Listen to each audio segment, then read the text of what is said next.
start recording this wonderful session.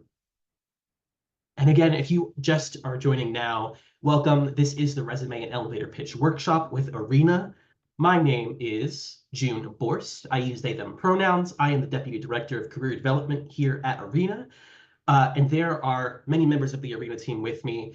Arena is an organization that started in 2016. If you are coming onto this call with hard feelings about this past election, I want to let you know that we were built for times like these to help people through and fight against not only Donald Trump, but the Republicans that follow him throughout the country.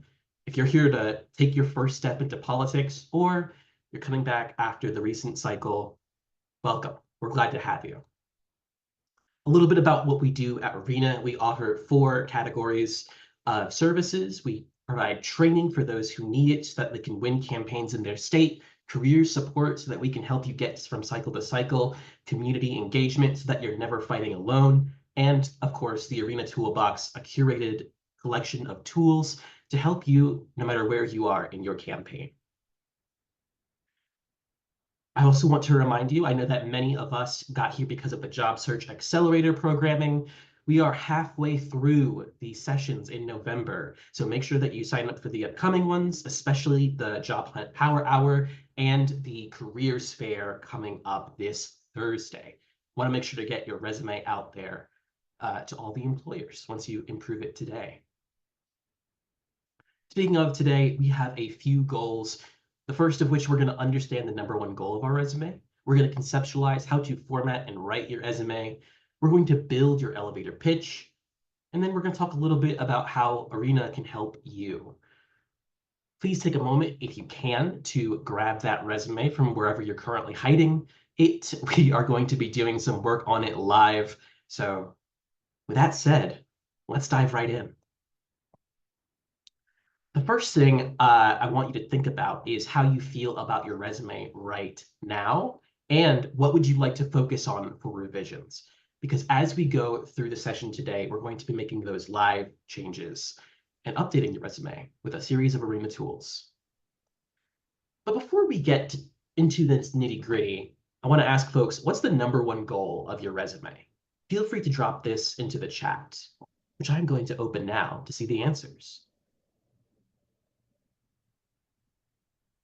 Thank you, Jess, for dropping all those essential links. Samantha, to tell a story. Love that answer. First impression to the hiring manager. Good, Kathy. Taylor, Daniela, this is not your first time. You've got the answer. We are trying to get to the interview. It is true that a resume can tell part of your story, but remember, we want to keep our resume to 1 page, and you can't fit your whole life story onto 1 page. So we want to make sure that we're building our resume with a story that is meant to get us into the interview. Loving to see everyone continue to post their answers. Love to see that many people know it's to get to the interview. Love to see it. And so I want you to take the next 2 minutes to open the worksheet that Jess has just dropped with a whale emoji to answer the first 2 questions. How do you feel about your resume, and what would you like to focus for revisions? I want to point out that in this exercise, we've got 3 different sections: scannability, headings, and section headers that you can go through and check which parts that you have in your resume as it stands and which ones you can work on.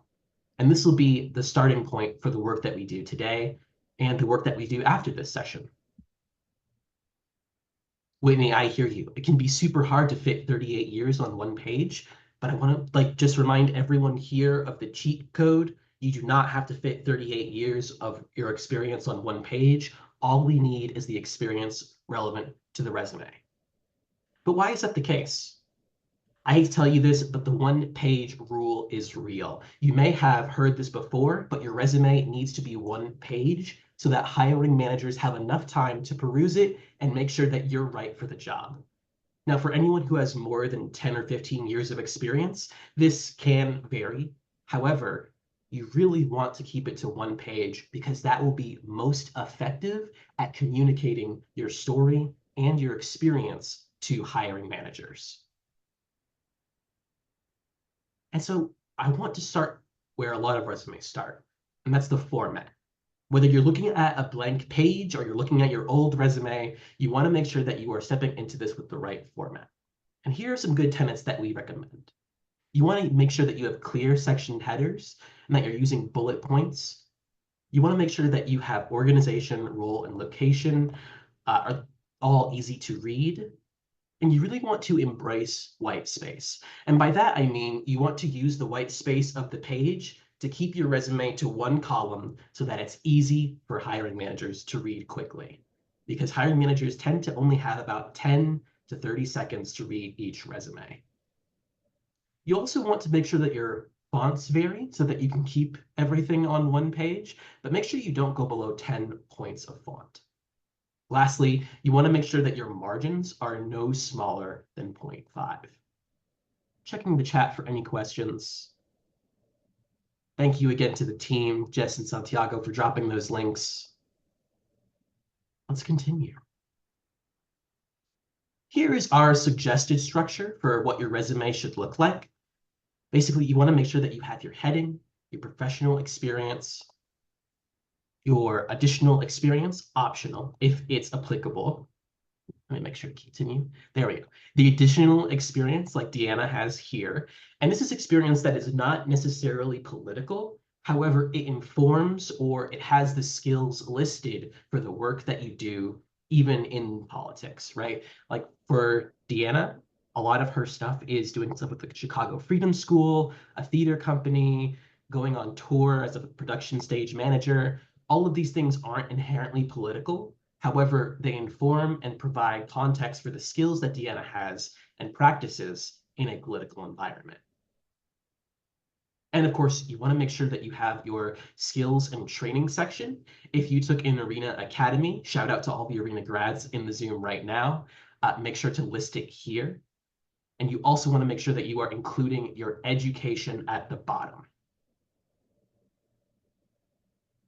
And so with that said, go back to the exercise. I know the team has dropped it in the chat, and I want you to go through and make sure that you have all of those formats, or that you have all of those sections in your resume format. I'm going to check the chat, see if we have any questions. Liliana, I love to hear that. The one-page rule is real, and I'm glad that it worked for you.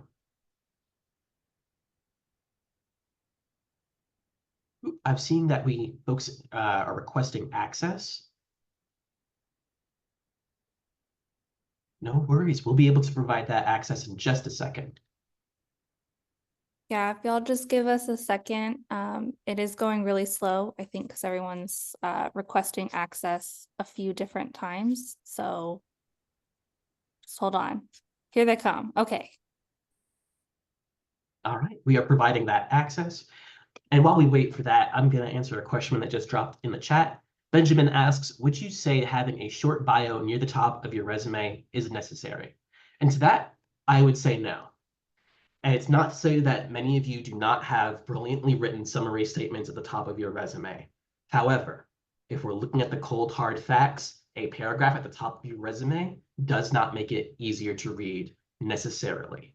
If you do want to include a summary statement, it can be 1 or 2 sentences tops, but you really want to make sure that you are giving the hiring manager access to the materials that they really need. And those are the sections that we just went over. Checking the chat, make sure we don't have any more questions. Feel free to drop them in the chat or into the Q&A section. I'm happy to get to them later. Someone asks, what if one has been working in a non-political environment for a number of years, but want to re-enter? That's no problem. In that case, a summary statement could be helpful to provide context as to why you left the political environment as you applied to political jobs, and make sure that you include your political experience on that resume as well. Seeing a few more questions in the chat, I'll attempt to quickly answer them. Are there key buzzwords to catch a hiring manager's attention for political communications management or field positions? Jaleesa, I'm proud to tell you that not only are there buzzwords that you can use for those departments, but for every department. And those words can be found in the job description. That's going to be your best friend as you are sending out your resume. Can additional experience include honors, awards, titles, and leadership roles? Alana, I would say yes. Just make sure that it's relevant to the job that you're applying for. Jeff asks, is a skills section necessary, or is it better to include more relevant job experience? I would say that if the skill that you are listing applies directly to the job, list it. Otherwise, you can focus on job experience. I see, Samantha, that's a really good question. For gaps in your resume, I think that really varies from person to person. And so I'm happy to talk more about that one-on-one in coaching. But for right now, I want to move on to the writing section of our workshop today. When you're writing your resume's bullet points, I want to make sure that you are using active, strong verbs. Here are a few of our favorites on screen. Feel free to take a screenshot, write these down. Also, we'll be sending out this recording later, so no worries. And so using these to start your bullet points will show what exactly you were doing on the job and why it was important. I want to ask folks to drop a few of their favorite strong active verbs, if they have any.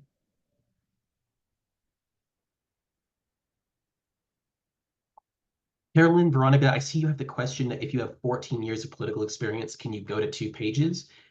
The truth is that you can.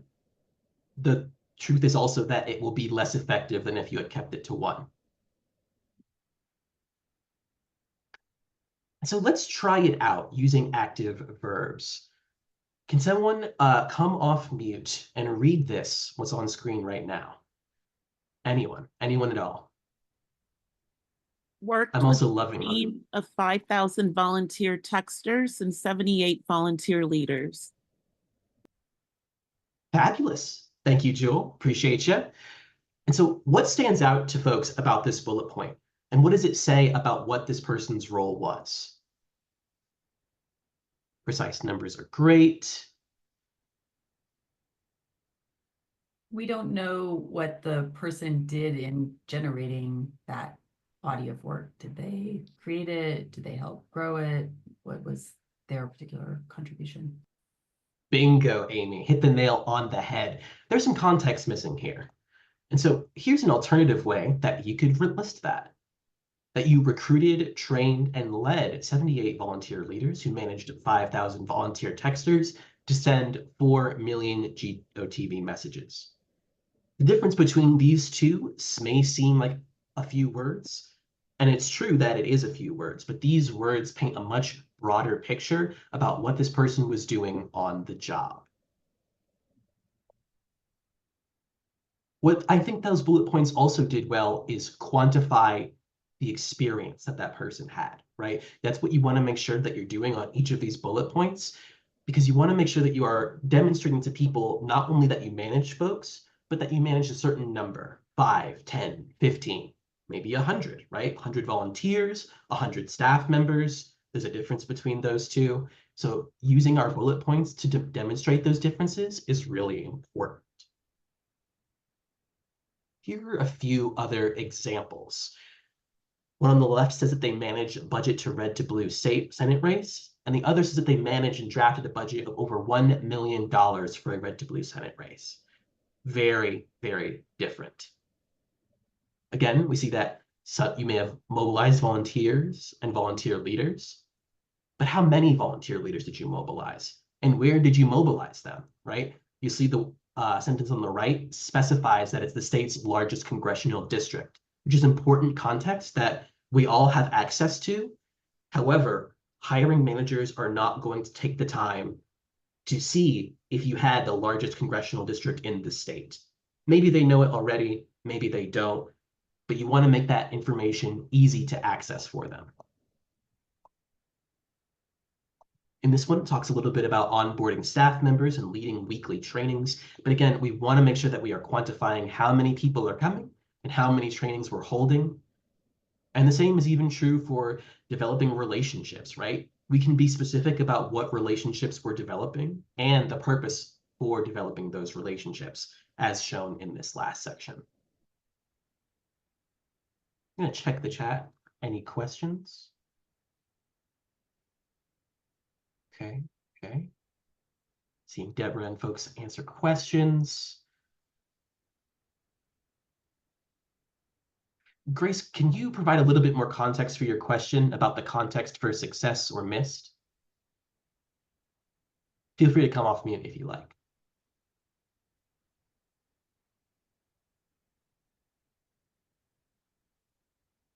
Gotcha. No worries.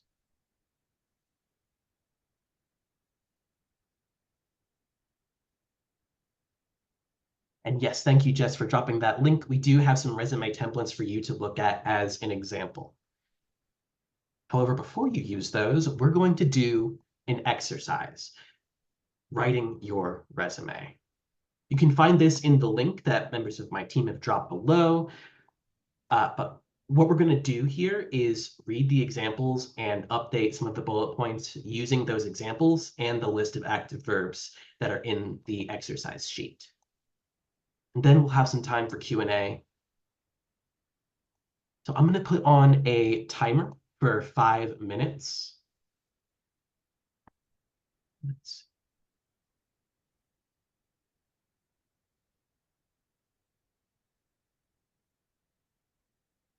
having a little trouble setting up the timer, but let's say at 4 or 5:22, we'll move on, take some time, go through the exercise, and I'll, in the meantime, be answering questions that I see in the chat.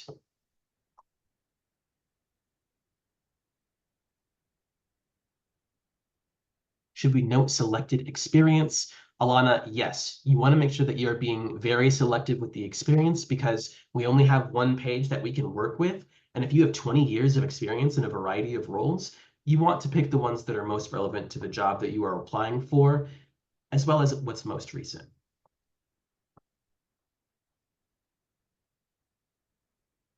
I'm seeing some people already answered that question. Mitchell, Ashley, thank you for providing that context and information.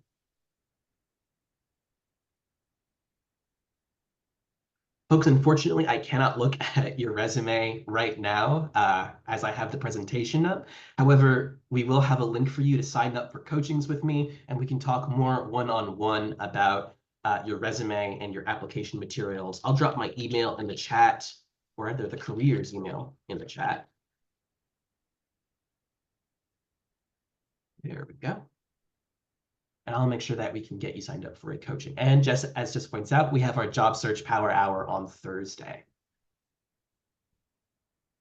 Ambrosia asks, should we have an areas of expertise section to our resume? That's a really good question, Ambrosia. And I think that you want your resume to sort of tell the reader what your areas of expertise are by what you choose to list there, right? Like someone who says that they're an organizer but has no organizing experience, it can be difficult, right? But if you are able to show, I was an organizer for 3 cycles, I know how to do this work, they'll be able to determine what your areas of expertise are.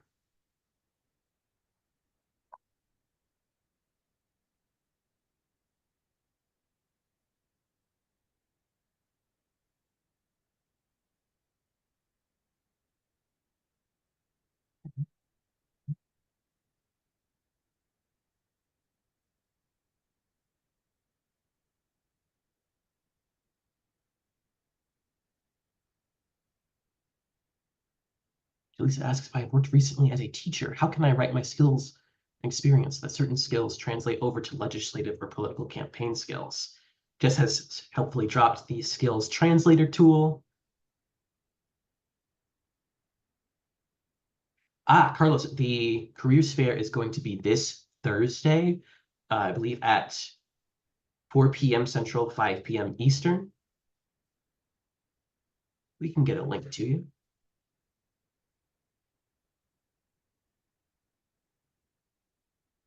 Beautiful. Thank you, Jess. Phoebe asks, what if a great deal of my work was confidential? That's a really good question. And I know it can be really hard to sort of like talk about those experiences. I think you are a perfect person for our coaching. Let's work one-on-one so that we can narrow down to your specific case and what you can and can't talk about.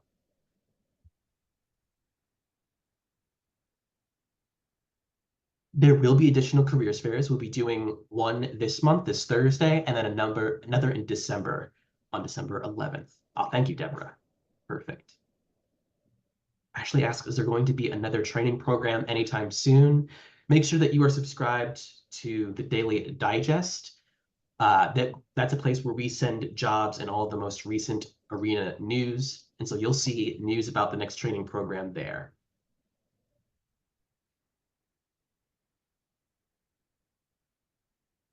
Okay. We're about coming to the end of our 5 minutes here. And so I want to see if anyone has anything that they would like to share, about any edits they may have made. Any questions that you have? Mylan asks, if multiple campaigns we worked on were successful, how can we put that on our resume? That's a really good question. I think for the campaigns that you won, the bullet points are like a perfect place to note that. It's a really good question. I think the easiest place, though, again, is those bullet points. The non-successful ones count? Yes, Tiffany. Just by the sheer numbers, right? There are going to be more campaigns that are lost than are won, just generally, right? This may not always be true, but I think that every staffer in this room can talk about races that were lost, as Selena mentions, the recent Harris Waltz race that were lost and were still vitally important, right? Win or lose, you are, once you work on a campaign, a part of a tradition that preserves American democracy. Win or lose, you are now a part of that. And it's important that you mention that.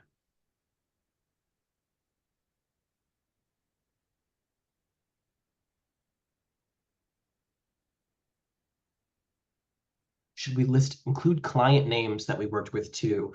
I would say yes, as long as it's relevant to the job that you're applying for. Or if you are building like a website or something where you want to list clients, that's another good place to do it, as well as LinkedIn. And then you can link those two sites to your resume if they would like to see the list of clients that you worked with.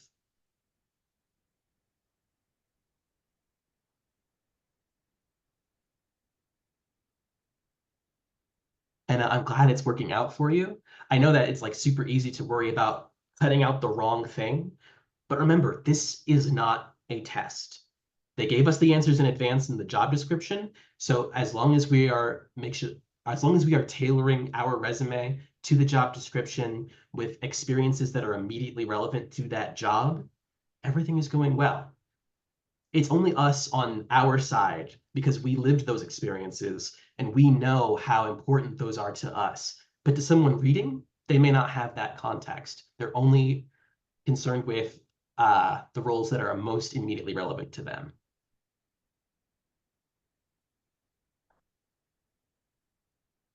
Awesome. Campaigns still look great on a resume. It's true. Grace, we don't have a LinkedIn session at this time. However, if you need an example to follow, Sydney Levin Epstein on our team is a LinkedIn influencer, and she is a great person to talk to. So we'll do a little bit more resume Q&A before moving on to the elevator pitch. Yes, Whitney, and congrats on breaking records for doors knocked. Excellent work. I would list that under the experience in a bullet point all on its own, specifying how many doors you knocked and specifying what your role was on that team, whether you're mobilizing volunteers or staff members. What skills should I emphasize? I think Jess is knocking out a lot of these questions. Excellent. How do we list or share references if numbers or other contact information has changed? I would not list your references on your resume. If the employer wants references, they will ask you for them, or they will ask you to provide them somewhere else, typically. We want to make sure that we are keeping that one page to one page, and you don't want any references to peek over. As someone who graduated recently and doesn't have a lot of experience, I currently have my education section at the top. Is that advisable, or should I move it further down? I agree with Deborah here. I would still put it at the bottom. Your work experience, whether it's political or not, is still going to be more relevant to your job application than your education, unless you are in a specific field or applying for a specific role where education is important. All right. I think we're going to now move into the elevator pitch section. You feel free to keep dropping questions in the chat as members of the Arena team will keep answering them. So, what do we want an elevator pitch for? To put it shortly, this is going to help you get to the interview because it allows you to succinctly describe who you are and what you want to do to anyone who's asking, particularly hiring managers. But having that short, quick pitch really helps you not only know what you're about, but what you want to do. It can also help you write your cover letter, and it can also help you during an interview when you get that dreaded question, tell me about yourself, right? An elevator pitch is a quick and easy tool that we can use and whip out in the middle of an interview to make sure that the person on the other screen knows who we are and what we're about. And of course, it can also be very helpful in networking. You want to make sure that you know who you are and what you're about before entering those sessions. Hannah, I am right there with you. I also forget who I am. That's why having this in writing can be so handy, right?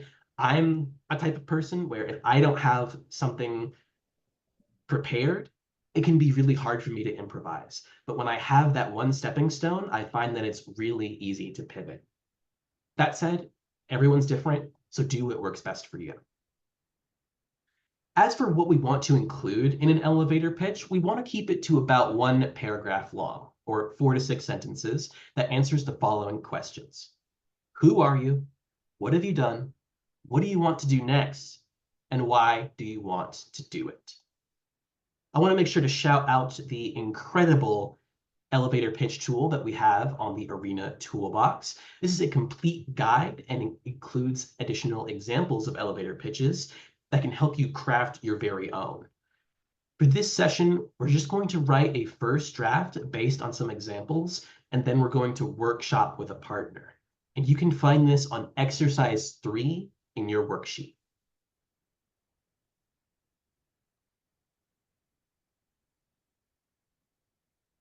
I'll give it a moment for folks to catch up to that part of the exercise sheet.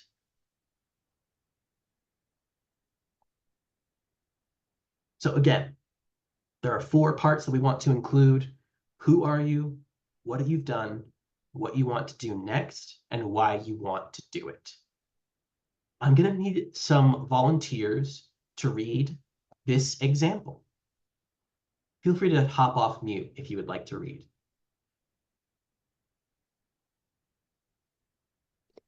I'm a former theater producer turned organizer who grew up queer in a conservative blue-collar community in rural Pennsylvania. 5 years later, or 5 years ago, I changed careers and brought my experience as a project manager and storyteller into theater to the political space as a digital organizer. Most recently, I was the director of digital organizing and strategy with Open Progress. I crafted messaging strategies for campaigns up and down the ballot. I coached a 5,000 member volunteer team to have authentic mobilization conversations with voters over text, resulting in 24 million texts sent in the 2018 cycle. Working on state legislative campaigns in North Carolina, I saw how a lack of staff and campaign infrastructure negatively impacted promising candidates. That sparked my passion for building long-term infrastructure for progressive campaigns and movements. Perfect. Thank you, Jaleesa. Appreciate you coming off mute. Can folks tell me a little bit about what they like about this elevator pitch? Yes, Jess, perfect. What were the most powerful parts? It's personal. Personal, correct, Grace? Why is that effective? It draws the person listening to you into you. and makes you more of an individual, and you start to relate on more of a human level. Bingo. Thank you, Grace.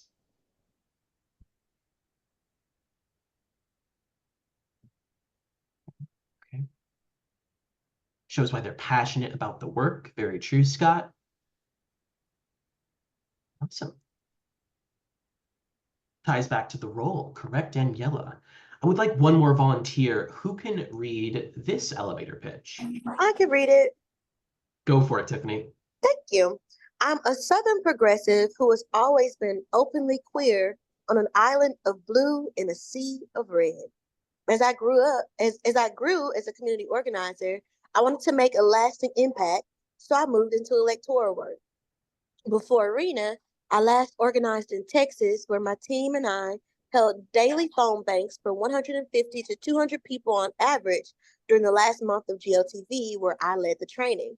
Working in the South, both in organizing and academic research, has demonstrated a clear need for institutional infrastructure combined with empathetic and principled leadership.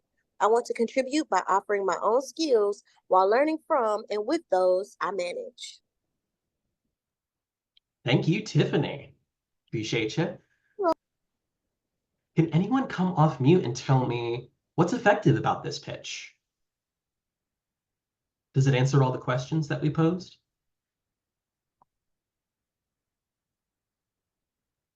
I was going to say it did. I think it answered most of the questions.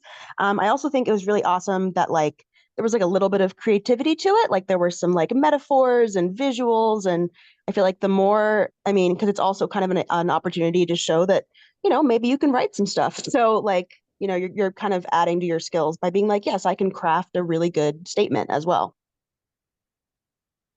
Perfect, Liliana. Thank you. And yes, like, I guess for transparency here, both the last and this elevator pitch come from members of the Arena team. And it kind of shows, I think, the breadth that you have when it comes to an elevator pitch, just because you're going to be using it in so many different places and it can appeal to so many different people. Like Grace mentioned, you want to make sure that we're keeping it personal. And as Liliana mentioned, we have room to get creative because that too helps us stand out as individuals. Perfect. Okay. Now we're getting to the big part. We're going to do this not on our own, but we're going to be doing exercise 3 in our worksheets, and we're going to take 5 minutes to draft our own elevator pitch, and then 5 minutes for workshopping with a partner. And so I'm going to give 5 minutes. I'll say at the 40-minute mark, I will open up the breakout rooms, and you will have time to practice with a partner. That said, we've got 5 minutes. Dive into that worksheet, build your elevator pitch, and we'll be back at the 40-minute mark to open the breakout rooms.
We've got about 2 more minutes left.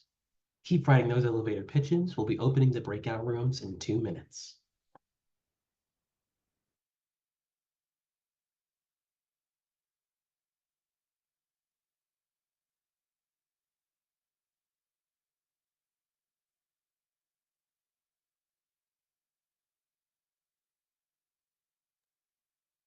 I see folks dropping at the mention of breakout rooms. It's optional. You don't have to go into a breakout room. You can stay in this main room too. And then that way you'll get all the key takeaways and the additional information about scheduling at the end.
Okay, we've hit that 40-minute mark.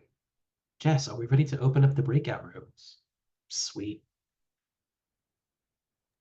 The breakout rooms are open. Please make your way to the breakout room. We're going to give you a little bit of extra time in there, about 10 minutes instead of just 5. We'll meet back at the 50-minute mark.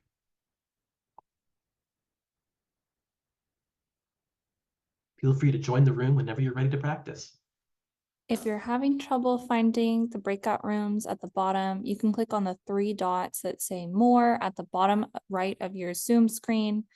Open that up and find the breakout rooms option, or you can click on the breakout rooms button at the bottom. If you can see that, it looks like 4 squares stacked on top of each other, or 1 white square with a cross going through the middle of it.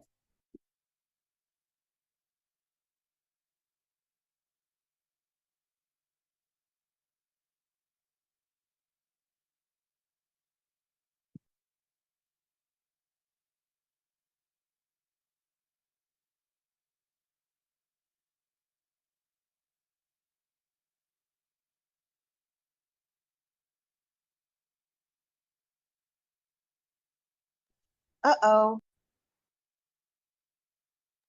I'm Oh, sorry. what's We're supposed wrong? to be leaving. I'm sorry. No, you're good, Tiffany. It's Oh, it says completely join optional. breakout room. I was multitasking. Okay, so just press the button. Okay. Does it matter what room I join? Any room you'd like. Okay, thank you.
We've got about 5 minutes left in this exercise, then we'll head back to the main room.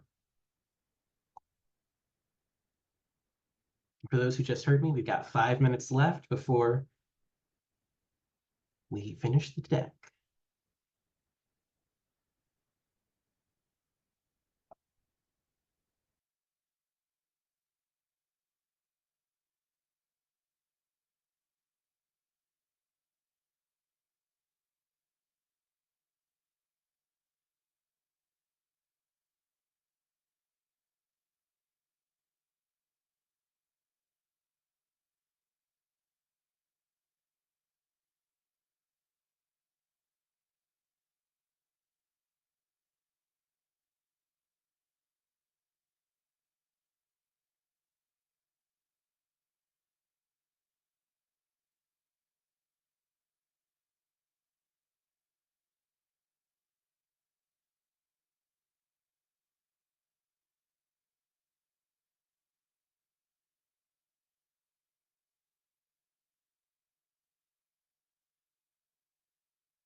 Welcome back, folks. Welcome back. Feel free to drop any takeaways that you got from this exercise into the chat as we cover our last key takeaways. In this session, we learned the number one goal of our resume, getting to that interview. We built the format, structure, and writing of your resume. We built our elevator pitch, and we've learned how Arena can help, or at least we'll be doing that right now. As you go about your next job application, make sure that you're using our jobs board to apply for your next role. Make sure that you're using all of the tools in the Arena Toolbox, not only to prepare for those job applications, but use while you're on the job. And make sure that you sign up for our next job search accelerator events coming up. We've got a networking and interview prep workshop on Wednesday, a job hunt power hour on Thursday, and the careers fair on Thursday. I know that so many of you still had questions about things, whether it's your resume or your elevator pitch. And so we're going to open some optional breakout rooms, and I'll be here in the main room to talk about anything that you might want to talk about regarding your application, whether it's your elevator pitch or your resume. And so we'll have those rooms open in just a second. There we go. These breakout rooms are completely optional. You are welcome to stay here or go to those rooms, and we'll answer some questions. Natasha asks, how can we sign up for coaching? It's a great question. I can make sure that you reach out to careers@arena.run, and we'll be able to get in touch with you with a link to sign up. Grace, I see you have your hand raised. Yes, thank you. I really want to get some information on like interviewing, how to make it through the noise with resumes, how to make it through the noise with resumes, and is there any way, like I've even tried to just kind of link in with, you know, someone on the, even, you know, what's great about the Arena job board is that there's opportunities to be sending it not just through like an uploaded website, but to an actual person. Even if it's a generic email, it's an email, you know, it's going to someone who will look at it. But I just wanted to know, like, where's the edge? How it's a very frantic time right now. I think even nonprofits are starting to be concerned about fundraising, and so I just any insight you have into a more personal connection to get that review. Yeah, that's a really good question, Grace. I think, and this can depend on your circumstances, but I think what always gives the edge for a resume is, like, again, the networking that goes behind it, right? Like, are you reaching out to the people that are working at the organization that you're applying to? Do you know anyone there already, right? These sorts of connections can make sure that your resume gets the attention that it deserves. Again, I also want to reference the job description. Those are the key words that they are using to describe the job. They are often the words that they are looking for on resumes. And so those two things are the easiest ways that you can give yourself a competitive edge as you apply for jobs. That said, again, it can vary widely depending on what you've done thus far. See folks asking, oh, sorry, go ahead, Grace. Thank you. Anytime, anytime. Emma asks, how can we get a copy of this recording? Great question. We'll be sending that out in the days to come. Jeff asks, are coaching sessions free? Yes, they are free. I'm very proud to offer free coaching. So what are the breakout rooms for? Again, Tiffany, they are optional rooms for anything that you might want to talk about. I believe we have rooms open for resume help as well as elevator pitch help. So feel free to hop into any of those. Yes, and members of the Arena team are in those rooms. So if you have a question and you don't feel like asking it full group, you can come into the breakout rooms and we'll be happy to help you on a more individual level. Yeah. And of course, you can also join us at the Job Search Power Hour this Thursday. We're happy to answer questions there as well. Toria asks that you would like coaching. Reach out to careers@arena.run. We'll get you those links.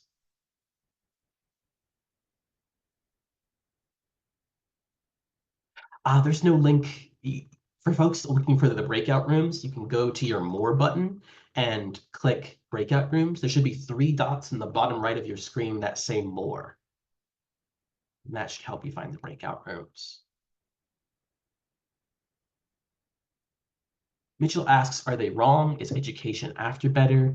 Does it depend on your industry or level of experience? Yeah, I would say you want to put your education on the bottom. Mitchell, if I have your question right, it can depend on the industry, right? Like if you're going into academia, what school you went to will matter more, as well as if you went to a more competitive school, right? One of the Ivy Leagues, that may be something that you want to note. So it does depend. But for the most part, most people will be putting education towards the bottom of your resume. Let's see. So Ricardo, at this time, I only offer group coaching. I try to answer one-on-one questions in those group sessions. And if no one else shows up, like if you're one of the 4 people who shows up, then it becomes a one-on-one coaching session. But just to keep things doable for me at a reasonable calendar, and to keep my calendar reasonable, we ask that you join the group coachings. You can do that at careers@arena.run.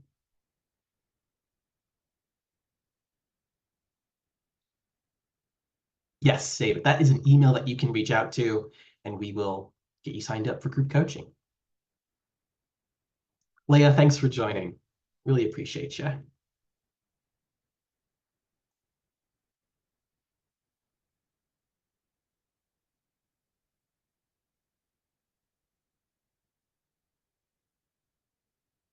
Any other questions?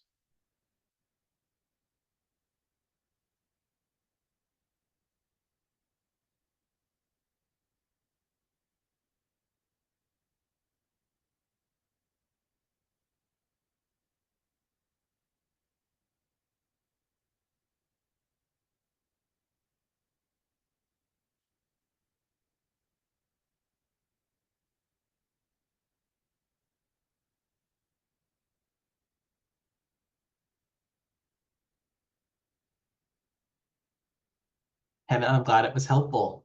Thank you for joining, y'all.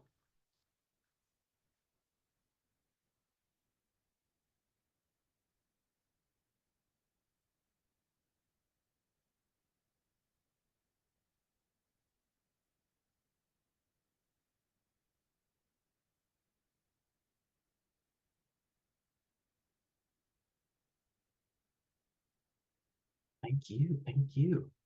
As a heads up, we'll be ending at 5. I'll keep the Zoom on for a bit so we don't shut out our friends in the breakout rooms. But you are free to go. There'll be nothing else in this session. In fact, go ahead and